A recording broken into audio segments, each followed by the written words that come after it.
श्री शिवाय नमस्तुभ्यम। सावन के दूसरे सोमवार की व्रत कथा। इस व्रत कथा को प्रारंभ करने से पहले आपको बताना चाहेंगे कि सोमवार का व्रत आप कब से प्रारंभ कर सकते हैं और उसके हमें फल क्या मिलते हैं।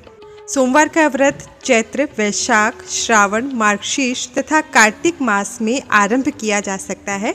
श्रावण मास में सोमवार का व्रत रखने का अधिक महत्व है। भविष्य पुराण के अनुसार चैत्र शुक्ल अष्टमी को सोमवार और आर्द्रा नक्षत्र हो तो उस दिन से सोमवार का व्रत आरंभ करना अति शुभकारी होता है। ग्रहण में हवन, पूजा अर्चना व दान करने से जो पुण्य फल प्राप्त होता है, ग्रंथों पुराणों के अनुसार सोमवार का व्रत रखने वाले को वैसा ही शुभ फल मिलता है। चैत्र मास में सोमवार का व्रत रखने से गंगा स्नान के समान, वैशाख मास में कन्यादान के समान, ज्येष्ठ मास में पुष्कर में स्नान करने के समान, आषाढ़ मास में यज्ञ फल के समान, श्रावण में अश्वमेध यज्ञ के समान, भाद्रपद मास में गोदान के समान, आश्विन मास में सूर्य ग्रहण में कुरुक्षेत्र के सरोवर में स्नान करने के समान तथा कार्तिक में ज्ञानी ब्राह्मणों को दान करने के समान पुण्य प्राप्त होता है। मार्गशीर्ष में व्रत रखने से स्त्री पुरुषों को चंद्र ग्रहण के समय काशी में गंगा स्नान करने के समान, माघ मास में व्रत करने से दूध व गन्ने के रस से स्नान करके ब्रह्मा जी की पूजा करने के समान तथा फाल्गुन मास में गोदान के समान पुण्य फल प्राप्त होता है। आइए अब जानते हैं कि सोमवार का व्रत कब तक रखा जाता है और इसमें क्या क्या खा सकते हैं। सोमवार का व्रत साधारणतः दिन के तीसरे पहर तक रखा जाता है। व्रत में फलाहार या फलों का रस आदि पीने का कोई विशेष प्रतिबंध नहीं है, किंतु यह आवश्यक है कि दिन में केवल एक ही समय भोजन किया जाए। सोमवार के व्रत 3 प्रकार के रखे जाते हैं। प्रत्येक सोमवार को रखा जाता है, या फिर सौम्य प्रदोष व्रत होता है, या 16 सोमवार होते हैं। तीनों की पूजा विधि एक जैसी ही है। शंकर भगवान व माता पार्वती जी के पूजन के पश्चात सोमवार की व्रत की कथा सुननी चाहिए। सोमवार, सौम्य प्रदोष व्रत और 16 सोमवार तीनों की कथा अलग अलग है। आइए अब जानते हैं सावन का जो दूसरा सोमवार है, इस दिन की व्रत कथा। ज्वालापुर नगर में एक साहूकार रहता था। उसके घर में धन धान्य की कोई कमी नहीं थी। कमी थी तो बस एक पुत्र की। वह इसी चिंता में दिन रात डूबा रहता था। पुत्र प्राप्ति की कामना में वह प्रत्येक सोमवार को भगवान शिव तथा माता पार्वती का पूजन और व्रत किया करता था। संध्या के समय वह प्रतिदिन शिव मंदिर में जाकर भगवान शिव की मूर्ति के सामने दीपक जलाया करता था। साहूकार के इस भक्ति भाव को देखकर एक दिन माता पार्वती ने शंकर भगवान से कहा, ज्वालापुर का साहूकार आपका परम श्रद्धालु भक्त है। वह सदैव आपका व्रत और पूजन बड़ी श्रद्धा भक्ति से करता है। आपको उसकी मनोकामना पूर्ण करनी चाहिए। पार्वती जी का वक्तव्य सुनकर भगवान शंकर मुस्कुराए और फिर बोले, देवी, भूलोक में सभी प्राणियों को उनके पूर्व जन्म के पाप पुण्य के अनुसार ही फल प्राप्त होता है।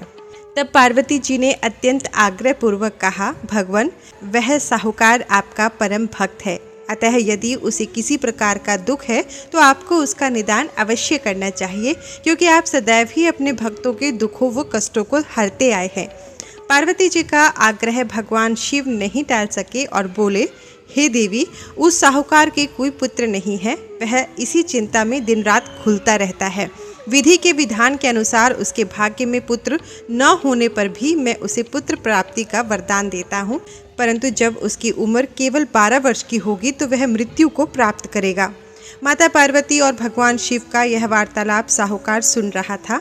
पुत्र प्राप्ति के वरदान के बारे में जानकर न तो उसे कोई विशेष प्रसन्नता हुई और न ही दुख, लेकिन वह पहले की तरह ही सोमवार का व्रत रखते हुए शंकर भगवान की पूजा तथा भक्ति करता रहा।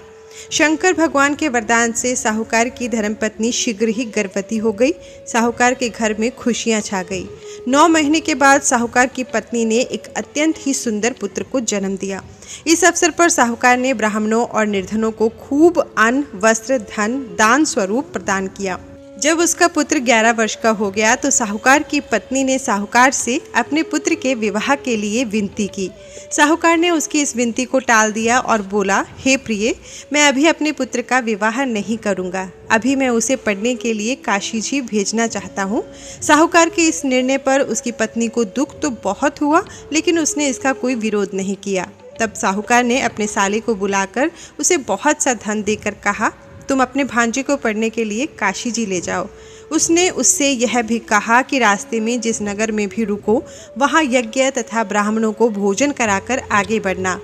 मामा भांजा शीघ्र ही काशी के लिए चल पड़े। काशी की ओर यात्रा करते हुए वे दोनों प्रताप नगर पहुँचे। उस नगर के राजा की बेटी के विवाह के कारण नगर को बहुत अच्छी तरह सजाया गया था। एक विशाल मैदान में बड़े बड़े शामियाने लगाकर बारात को ठहराया गया था। वे दोनों मामा भांजे भी बारात देखने के लिए वहां गए। उसी समय दूल्हे के पिता ने साहूकार के सुंदर बेटे को देखा और अपने एक सेवक को भेजकर दोनों को अपने शामियाने में बुलवाया।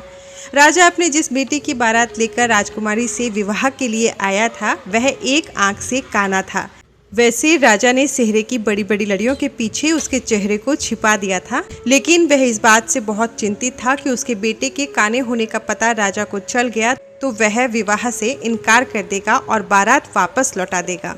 वर के पिता ने मामा भांजे को जब सारी बात बताकर बार बार उस लड़के को दूल्हा बनाने का आग्रह किया तो मामा ने बात स्वीकार कर ली। साहूकार के बेटे को दूल्हा बनाकर राजा की बेटी से विवाह करा दिया गया। फेरों और कन्यादान का कार्य समाप्त होने पर बारात वापस शामियाने में पहुंच गई। केवल साहूकार का बेटा ही वहां रह गया। साहूकार का बेटा जब सुबह उठा तो उसने वहां से निकलने से पहले पलंग पर सोई हुई राजकुमारी की चुंदरी पर एक कागज लगा दिया।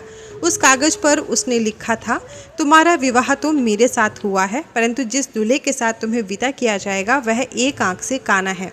मैं उच्च शिक्षा के लिए काशी जी जा रहा हूँ। मामा भांजा सूर्योदय होने पर काशी जी के लिए चल दिए। उधर जब सुबह राजकुमारी सोकर उठी तो उसने अपने चुंदरी पर लगे कागज को जल्दी से खोला और पढ़ने लगी। कागज पढ़कर राजकुमारी चिंता में पड़ गई। उसने उसी समय अपने पिताजी को सारी बात बताई और कहा कि अब वही लड़का उसका पति है जिसके साथ उसके फेरे हुए थे। यह बात जानकर राजा बहुत क्रोधित हुआ।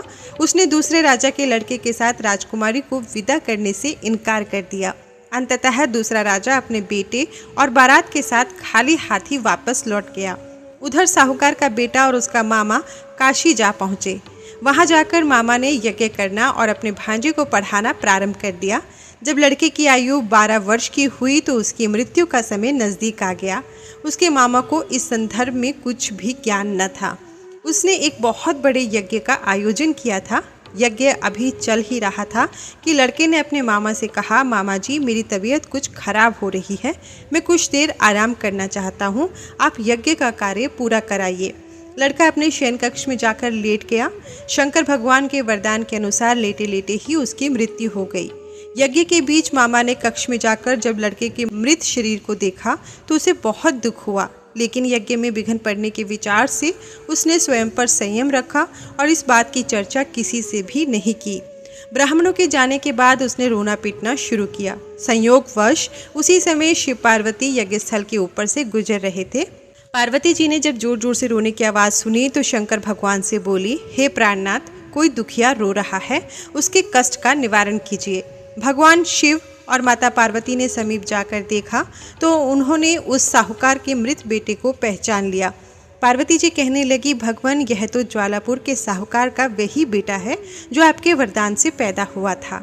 प्राणनाथ, किसी भी तरह साहूकार के इस बेटे को जीवित कीजिए, नहीं तो इसके माता पिता तड़फ तड़फ के मर जाएंगे। पार्वती जी के इस आग्रह को शंकर भगवान नहीं टाल सके और उस लड़के को जीवित कर दिया। साहूकार का पुत्र ओम नमः शिवाय कहता हुआ उठ बैठा। शिव और पार्वती कैलाश पर्वत को चले गए। कुछ दिनों की यात्रा के बाद मामा भांजा दोनों पुनः प्रताप नगर पहुँचे। प्रताप नगर पहुंचकर मामा भांजे ने वहां यज्ञ किया। संयोग से उस नगर का राजा उस स्थान से गुजरा। राजा ने साहूकार के बेटे को यज्ञ करते देखा तो फौरन उसे पहचान लिया। फलस्वरूप उसने उन दोनों का खूब आदर सत्कार किया और फिर बहुत सा धन, बहुमूल्य स्वर्ण आभूषण और वस्त्र देकर राजकुमारी के साथ उसे विदा किया। दास दासियों के अलावा उनकी सुरक्षा के लिए बहुत से सैनिक भी उनके साथ भेजे। जब वह अपने शहर के निकट पहुंचे तो मामा ने एक सैनिक के द्वारा अपने सकुशल लौटने की सूचना भिजवाई। उधर साहूकार और उसकी पत्नी यह प्रण लेकर छत पर बैठे थे कि यदि उनका पुत्र सकुशल लौट आया तो वे नीचे आएंगे, अन्यथा वहीं से कूद के अपने प्राण त्याग देंगे।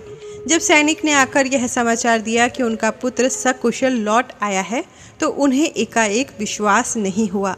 लेकिन जब सैनिक ने शपथ लेकर दोबारा यही बात कही तो वह अपनी पत्नी और अन्य सगे संबंधियों के साथ नगर के द्वार पर पहुंचे और गाजे बाजे के साथ उन्हें घर ले गए। राजकुमारी से बेटे के विवाह की सूचना ने उनकी प्रसन्नता में 4 चांद लगा दिए। जो प्राणी सोमवार का विधिवत व्रत रखकर शंकर भगवान व माता पार्वती की पूजा करता है, उस पर नीलकंठ महादेव अनुकंपा करके उसका घर खुशियों से भर देते हैं, निसंतानों को पुत्र प्राप्ति का वरदान देते हैं और धन संपत्ति के भंडार भर देते हैं। दीन दुखियों के दुख दूर करके उनकी सभी मनोकामनाएं पूरी करते हैं। इति सोमवार व्रत कथा। हर हर महादेव। धन्यवाद।